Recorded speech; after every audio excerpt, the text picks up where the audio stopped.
Evangelho de Lucas, capítulo 3, versículos de 10 a 14. As multidões interrogavam-no, dizendo: Que devemos então fazer? Respondendo, dizia-lhes: Quem tem 2 túnicas, dê uma a quem não tem, e quem tem o que comer, faça o mesmo. Foram também publicanos para serem batizados, e disseram-lhe: Mestre, que devemos nós fazer? Ele respondeu-lhes: Não exijais nada além do que vos está fixado. Interrogavam-no também os soldados. E nós, que faremos? Respondeu-lhes: Não façais violência a ninguém, nem denuncieis falsamente, e contentai-vos com o vosso soldo. Palavra da salvação. Comentário Lucas 3, de 10 a 14. São Beda. O poder da palavra de João Batista manifesta-se em que compelisse mesmo publicanos e soldados a buscarem conselho sobre a sua salvação. Por isso segue: Foram também publicanos para serem batizados, e disseram-lhe: Mestre, que devemos nós fazer?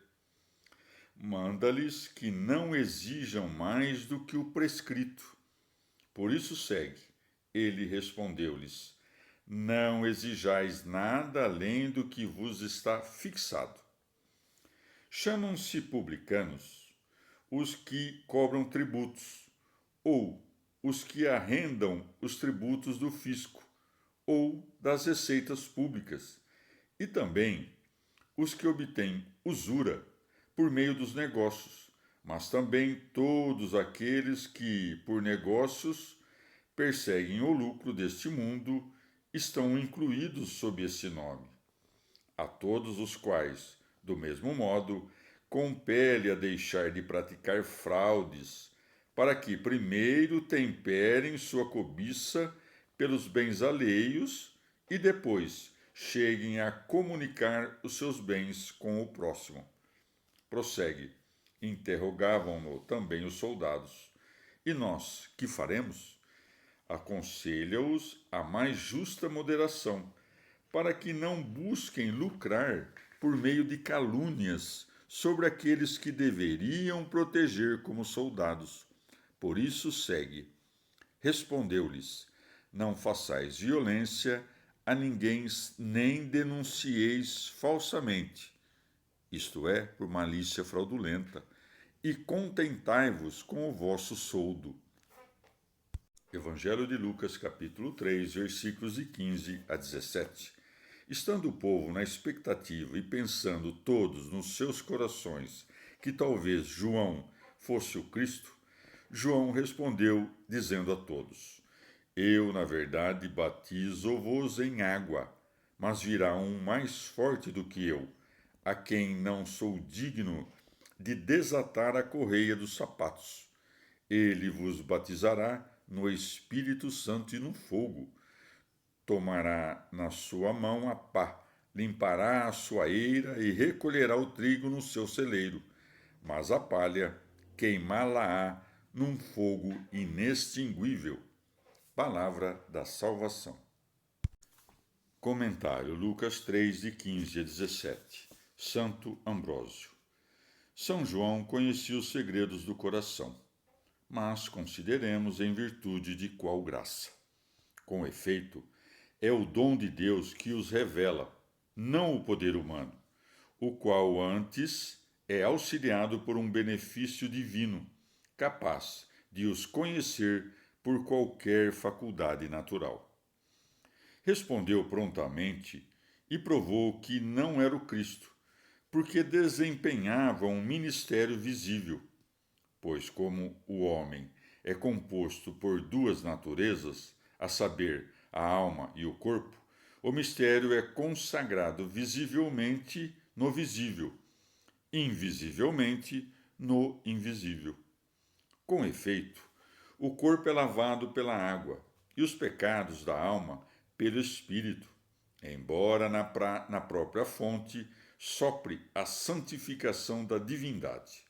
Portanto, um foi o batismo da penitência, outro o da graça. esse pela água e pelo Espírito, aquele somente pela água. A obra do homem é fazer penitência de seus pecados. O dom de Deus é realizar a graça do mistério. Afastando, pois, toda inveja da majestade de Cristo, declara não por palavras, mas por obras, que não era o Cristo. Por isso segue, mas virá um mais forte do que eu. Dizendo, mais forte do que eu, não fez uma comparação, pois nem pôde haver comparação entre o Filho de Deus e o homem.